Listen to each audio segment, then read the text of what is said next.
여러분 행복하시죠?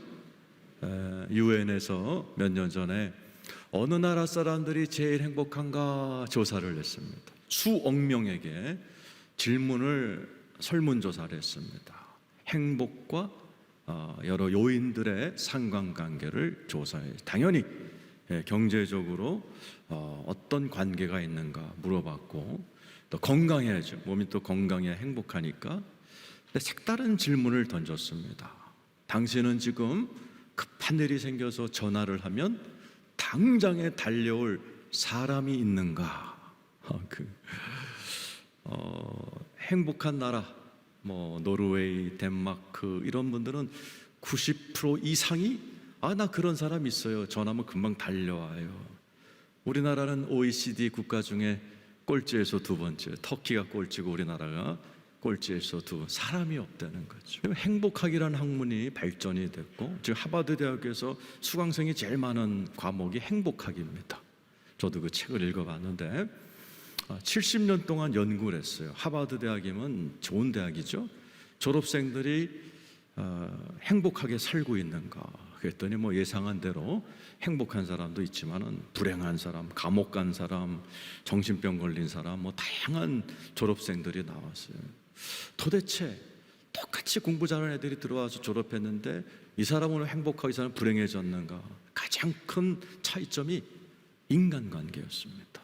행복한 사람들은 의미가 있는 인간관계가 풍성하고, 그 인간관계는 돈이 생겨서 모여드는 게 아니라 일생을 거쳐서 마치 정원을 가꾸듯이 인간관계를 소중하게 갖고 온 사람들이 결국에는 행복하게 살더라 하는 70년에 걸친 행복조사 결론을 냈습니다. 사람이죠. 내 주변에 그런 의미가 있는 사람을 내가 갖고 왔고, 그런 사람이 있는가? 그러면 도대체 몇 명이나 돼야 행복한가? 또 수많은 학자들이 조사를 했어요. 행복한 사람들은 12명 이상이 있다는 거죠. 그게 가족이든 친구든 교우든 사랑하고 사랑받을 수 있고 내가 전화하면 뛰쳐올 수 있는 사람이 12명 있는 사람들은 대부분 행복하게 살더라. 그리고 평범한 사람, 행복하지도 않고 안 하지도 않은 10명 내외. 불행한 사람들은 4명 미만. 내가 일생을 살았는데 내 주변에 4명밖에 없다? 불행하더라라는 거. 실제로 불행하게 살더라 하는 결과가 있어요. 사도 바울은 오늘 16장에 34명의 아주 평생 갖고 온 그러한 친구, 그러한 인간관계의 리스트를 마지막으로 쫙 소개합니다. 26명, 로마 교회에 있는 26명, 그리고 끝에 가서는 고린도 교회에 지금 자기랑 같이 편지를 쓰고 있는 친구들을 서로 네트워킹 시켜주는 오늘 소개를 해주면서 이 사람들은 나에게 이런 의미가 있고 나는 이 사람들 때문에 행복했어, 이렇게 이야기해 줍니다. 한번 읽어보죠. 처음으로 소개하는 사람이 1절 2절에 나와 있는 베베라는 여자입니다. 읽어보죠. 시작. 내가 갱그레아 교회 일꾼으로 있는 우리 자매 베베를 너희에게 추천한다. 제일 사도 바울의 힘이 됐던 사람이 베베라는 여성이었습니다. 일꾼이라고 되어 있죠. 원어에는 집사라고 되어 있죠. 여자 집사였습니다. 그 다음 2절 읽어보죠. 시작. 너희는 주 안에서 성도들이 합당한 예절로 그를 영접하고 무엇이든지 그에게 수용되는 바를 도와줄지니. 이 여자가 로마서를 가지고 로마로 갔거든요. 이 여자를 극진한 예절로 잘 섬겨라. 귀한 분이다. 필요한 거 혹시 있으면 챙겨줘라.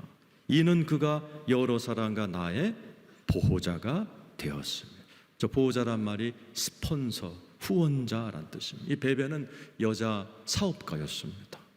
그러니까 사도 바울이 하나님을 할 때 여자 사업가들이 몇 명 있죠. 염색업을 하는 루디아 같은 자주장사가 있었고, 이 고린도 교회에는 베베라는 여성 사업가가 있었어요. 그가 사도 바울의 보호자, 스폰서가 됐어요. 이게 교회에 그런 분이 있거든요. 목사님 걱정하지 마세요. 내가 팍팍 밀어드리니까 목사님 마음껏 뜻을 펼치세요. 이런 분들이 있죠. 그러니까 바울에게는 베베라는 여자 사업가가 자기의 그런 후원자였어요.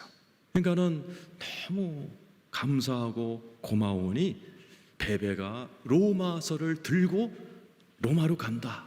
그만큼 나한테 소중한 일꾼이고 영적 지도자고 비즈니스맨이니 잘 섬겨라, 좋은 관계 맺어라, 이렇게 이야기하는 겁니다. 그리고 부부를 이야기합니다. 3절 4절이죠. 읽어보죠. 시작.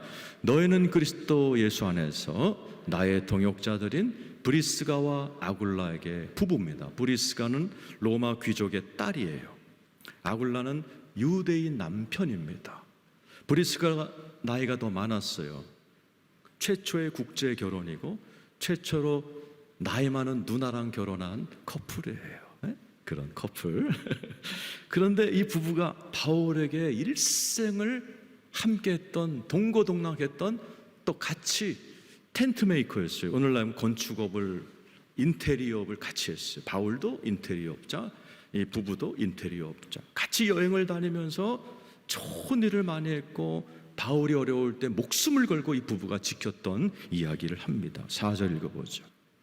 시작.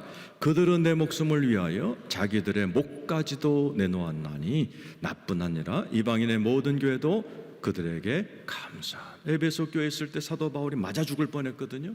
근데 이 부부가 막아냈어요. 그 얘기를 잊지 않는 거예요. 나도 이방인의 교회도 이 부부에게 감사해. 너무 훌륭한 부부야. 이렇게 이야기하죠. 5절입니다. 시작. 또 저희 집에 있는 교회에도 문안하라.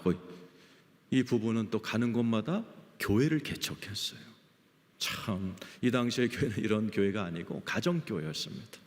그래서 고린도, 에베소, 로마 계속 바울과 같이 여행하면서 자기 집에 비즈니스를 하고 또 주말에는 교회를 이렇게 개척을 해서 설교를 하고, 이 두 부부가 성경이 탁월했어요. 그래서 아볼로라는 사람이 성경을 막 가르치고 있을 때 이 부부가 가만히 듣다가 조용히 부르죠. 이거 틀렸으니까 우리한테 이렇게 교정을 받으세요. 그리고 아볼로가 겸손히 배웁니다. 그리고 나서는 아주 탁월한 성경 가르치는 선생으로 만들어준 부부가 또 이 부부예요. 아주 바울에게 힘이 된 귀한 분이죠. 여러분, 26명을 제가 다 할 수는 없습니다. 5절에 보면 에베네도에게 문안하라. 그는 아시아에서 그리스도께 처음 맺은 열매니라. 사도 바울이 처음으로 전도를 갔을 때 아시아에서 처음으로 예수 믿은 사람에 10수년을 우정과 신앙을 같이 나누는 친구다. 그러니 귀히 여겨라. 그러면서 이제 쫙 16절까지 나오는데 그 중에 하나만 더 하죠. 13절입니다. 읽어보죠. 시작. 주 안에서 택하심을 입은 루포와 그의 어머니에게 문안하라. 그의 어머니는 곧 내 어머니다. 사도 바울은 나이 어린 사람들과도 친했지만 어머니 같은 분이 있었어요. 루포가 누구냐면은 예수님이 십자가 지고 갈 때 힘드니까 대신 졌던 구레네 시몬님, 그 시몬의 아내입니다. 그리고 루포는 그 아들이에요. 그 사람들이 나중에 영적 지도자가 됐고, 그 구레네 시몬의 아내가 사도 바울을 자식처럼 따뜻하게 보살펴 주었어요. 그러니까 사도 바울이 그분은 내 어머니야, 소중히 여겨. 그러니까 사도 바울은요, 이 우정의 이 틀이 넓었어요. 오늘 여기 26명 명단에는 황제의 손자도 나옵니다. 로마 황제의 손자니까 대단한 거죠. 근데 노예들도 나와요. 여자들이 9명 나옵니다. 이 로마 시대는요, 여자들은 완전히 취급을 못 받아서 아이가 딱 태어났을 때 아버지가 딸아이를 이렇게 보여주면 아버지가 고개를 딱 돌리면 그 자리에서 갖다 버리는 그 로마 풍습이 있었습니다. 그러면 길거리에 주워다가 이제 창녀로 데려가고 뭐 노예로 끌고 가고, 그런 상황에서 사도 바울은 9명의 여성 리스트가 내 친구다, 동역자다, 이렇게 얘기하는 거죠. 그리고 이 사람들은 다 나하고 사연이 있고 의미가 있고 나를 사랑해줬고 나도 이를 사랑하는 너무나 귀한 사람들이야. 난 이들 때문에 행복해. 이렇게 얘기하는 겁니다. 사도 바울이 기도 많이 해서 그냥 짠 하고 기도응답으로 나타난 게 아니에요. 사도 바울이 마치 정원을 가꾸듯이 오랜 세월을 공을 들이고 가꾸고 복음을 따라 인간관계를 하면서 형성된 아름다운 인간관계예요. 사도 바울이 우리 복음에 대한 얘기를 하면서 인간관계를 이렇게 해야 돼, 그렇게 얘기했죠. 로마서 12장 16, 17절입니다. 읽어보죠. 시작. 서로 마음을 같이하며 높은 데 마음을 두지 말고 도리어 낮은 데 처하며 스스로 지혜 있는 채 하지 말라. 사도 바울이 로마서 12장에 사랑은 하면서, 사랑이라는 것은 애매모호한 게 아니야. 30가지 액션 제가 설명했어요. 그 중에 하나가 이거죠. 서로 마음 같이하고 스스로 좀 낮은 척해. 내가 그랬어. 내가 노예들, 황제의 손자를 만날 때 나 낮은 척했어. 내가 겸손했어. 그랬더니 이렇게 많은 친구가 생겼어. 그 다음 절 17절 시작. 아무에게도 악을 악으로 갚지 말고 모든 사람 앞에서 선한 일을 도모해. 나도 악악되고 싶었어. 근데 참았어 그냥. 대신 선을 행했어. 그랬더니 이렇게 훌륭한 사람들이 내 주변에 찾아와 목숨을 걸고 나를 도와주더라. 그 다음 절 20절에서 21절이죠. 읽어보죠. 시작. 네 원수가 줄이거든 먹이고 목마르거든 마시게 하라. 그리함으로 내가 숯불을 그 머리에 쌓아 놓으리라. 악에게 지지 말고 손으로 악을. 나도 악에 져가지고 막 주먹 휘두를 뻔했고 왼수 만들어서 아예 그냥 막 내가 제압할 수 있고 내가 능력이 있으니까 영적 전쟁에서 막 압도할 수 있지만 나 그거 안 했습니다. 선으로 내가 악을 이기고 내가 참았어. 그랬더니 끊어질 뻔한 인간관계가 이렇게 나를 행복하게 만들었어. 고린도 전서 13장 사랑장으로 유명하죠. 그 14가지 액션이 나옵니다. 한번 읽어보죠. 고린도 전서 13장 1절에서 5절입니다. 읽어보죠. 시작.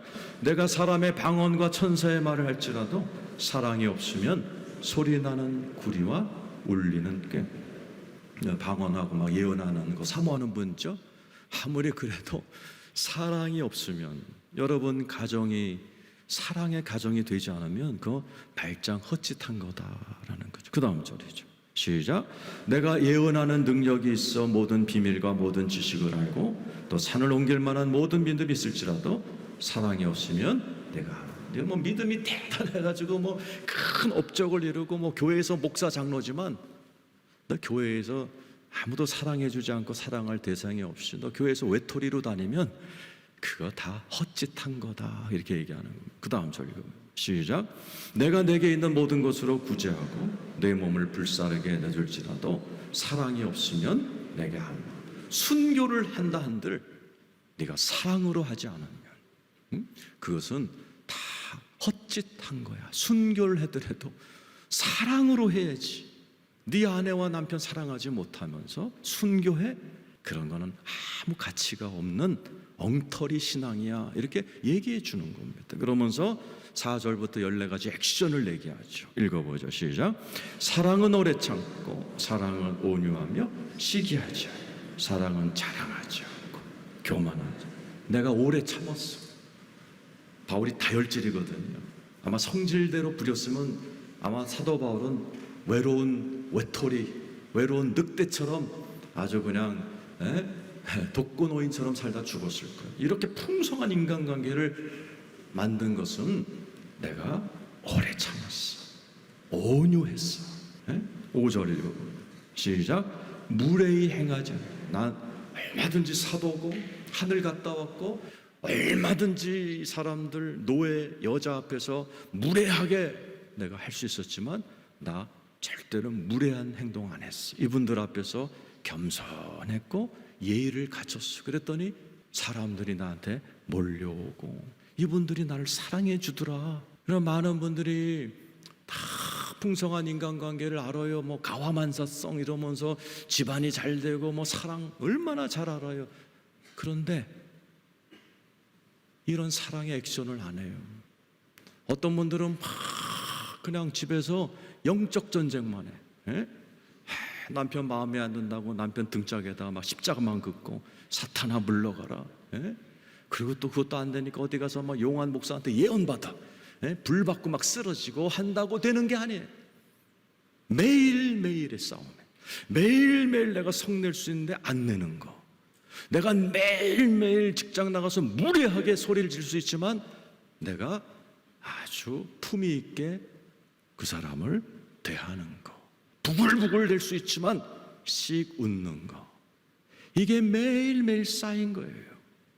많은 분들이 모나리자 미소를 세계의 미소다 이렇게 얘기하죠. 모나리자의 미소를 정신분석학자들이 분석을 했더니 78%는 평소에 쌓였던 기쁨이 올라온 웃음이고 22%는 그 모나리자라는 여인이 갖고 있는 슬픔이 살짝 배어있는 아주 아름다운 미소다. 모나리자라는 여자는 실제 인물입니다. 이탈리아 베네치아에 있는 비즈니스맨 사업가의 아내였어요. 여러분, 그 평범한 여자로서 항상 행복했겠어요? 사업가의 아내들이 얼마나 이 굴곡이 심한데, 오랫동안의 수련을 통해서 인격적으로 기쁨 플러스 자기만의 사연이 있는 거죠. 그게 아름다운 거예요. 술 먹고 껄껄대는 웃음이 아니고 사업가의 아내로서 애를 기르면서 남한테 얘기하지 못하는 그 안타까움을 막 동네방네 떠들고 다니지 않고 그냥 참고 견디고 씩 웃는 모나리자의 미소가 그래서 아름다운 겁니다. 매일매일 우리의 싸움이 거기에 있는데 많은 사람들이 이걸 막 능력으로 풀려고 막 그냥 영적 전쟁으로 단번에 해결하는 인간관계는 아무도 없습니다. 사도 바울도 내가 복음을 따라서 매일매일 참았더니, 매일매일 무례하게 행하지 않았더니, 내가 매일매일 그냥 사람들과 같이 울어주고 웃어주고 그랬더니 나이가 들면 사람이 떠나기 마련인데 내 주변에는 황제의 손자부터 노예들까지, 여성 사업가들부터 시작해서 오래된 나의 친척들까지 이렇게 나를 사랑해 주네. 나도 그들이 좋고 아이고 나는 행복해 그러는 거예요. 에릭 프롬은 사랑의 기술이라는 책을 썼어요. Art of Loving이죠. 예술이라는 거죠. 그 서문에 보면 이렇게 써요. 아무것도 모르는 자는 아무것도 사랑 못한다 라는 겁니다. 복음을 알지 못하면 사랑하지 못해요. 예수 그리스도를 알지 못하면 인간은 진심으로 사랑하지 못해요. 술 친구, 내가 성공하면 꼬여드는 친구, 돈 떨어지고 내가 어려워지면 다 도망갑니다. 이게 사도 바울의 친구들처럼 목숨을 걸고 어려울수록 나를 도와주는 친구는요 평생 갖고 나가야 되는 거죠. 평생 매일매일 내가 이렇게 공을 들여 쌓아나가야 돼요. 가정에서 그래요, 일터에서, 교회에서. 많은 분들은 이걸 안 합니다. 아이고 교회 왔더니 이게 교회냐, 저 인간은 어디서 굴러 먹다 온 뼈다구냐 이러면서 이 교회는 나빠 그 딴 교회로 가고, 이 짓 하다 보면은 나이는 드는데 나는 나 홀로 교인이 되어버려요. 그래서 사랑 줄 수도 없고 받을 수도 없고 아주 이상한 외로운 늑대 같은 성도들이 교회 안에 많아요. 내가 얘기했잖아요. 이 교회 갔는데 나쁜 교회야, 다른 교회 갔는데 나쁜 교회야. 세 번째 가면 교회가 나쁜 게 아니고 그 사람이 나쁜 거예요. 우리 그리스도인들은 평생 이 사랑의 기술을 배워야 돼요. 매일매일 우리가 이 사랑의 기술을 써먹어야 돼요. 배워야 돼요. 이거를 발휘해야 돼요. 오늘 당장부터. 오늘 EBF 끝나고 나갈 때 오늘 장로님이 오셨어요. 저한테 이런 얘기를 했어요. 목사님, 내가 오늘 교회에서 할 말이 많았는데 오늘 설교 듣고 그냥 씩 웃기로 했습니다. 그래서 잘하신 거예요. 그래야 훌륭한 장로님 되시고, 그래야 많은 사람들이 장로님을 존경합니다. 잘하셨어요. 여러분들이 그렇게 하셔야 되는 거예요.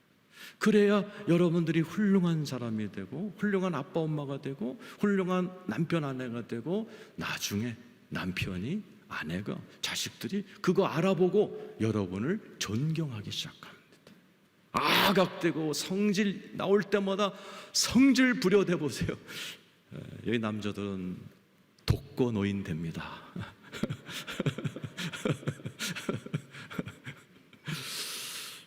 오늘 이 자리에 계신 분들이 매일매일 모나리자처럼씩 웃으시면서 바울처럼 무례히 화내지 아니하시면서 여러분 많은 사람들의 사랑받고 사랑하는 행복한 여러분 되시기를 축원합니다.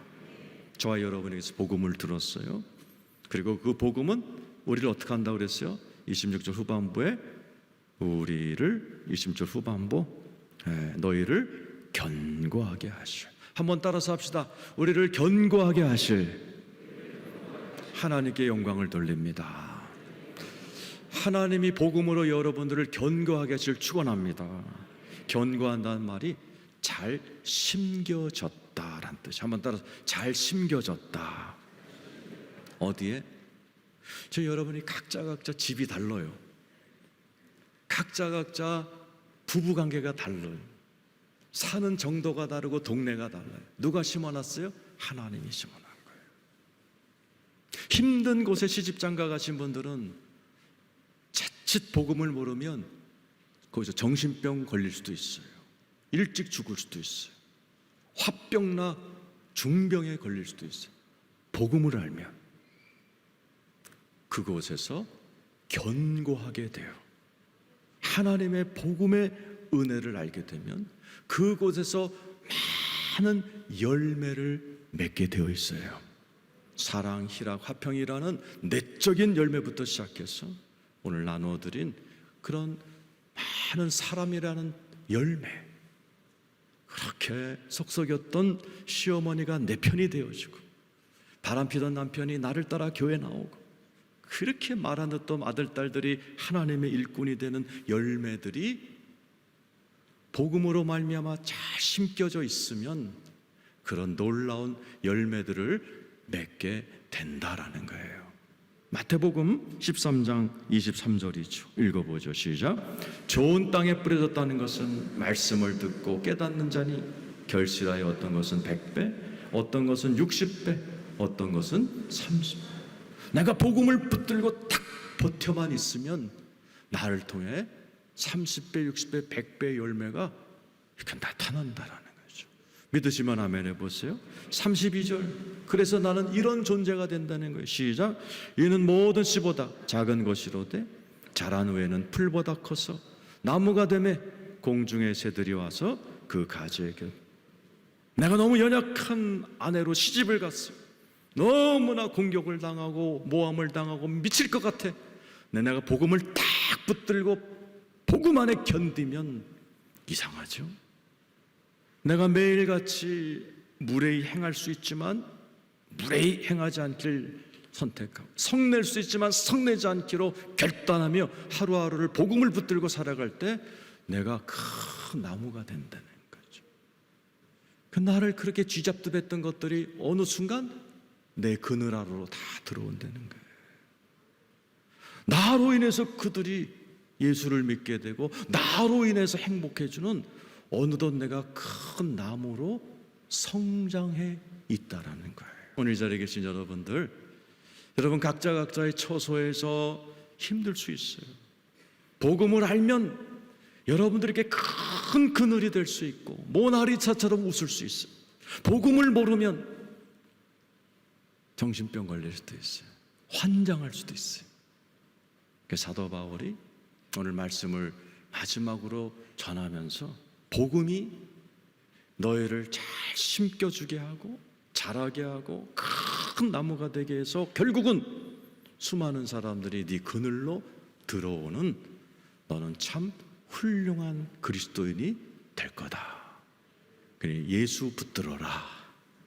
복음 붙들어라. 여러분에게 이런 은혜가 있기를 축원합니다.